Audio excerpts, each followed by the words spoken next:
आपण पाहू शकता मित्रांनो, हे आहे सफरचंदाचं शेत. आणि हे बघा, हे अन्नाची सफरचंदाचे झाड आहे. इकडच्या धुऱ्यावरती बघू शकता आपण.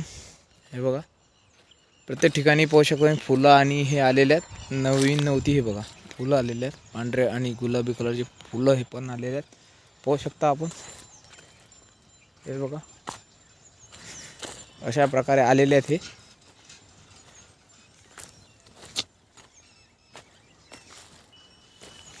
आणि हे बघा, असे पान झडते होते, अशी पान झडते ते. आणि हे बघा, असेच याच्यामध्ये फुलं येतात. हे बघा, हे बघा, इथं कलम पण लावलेली आहे छोटीशी, बघू शकता आपण. हे बघा.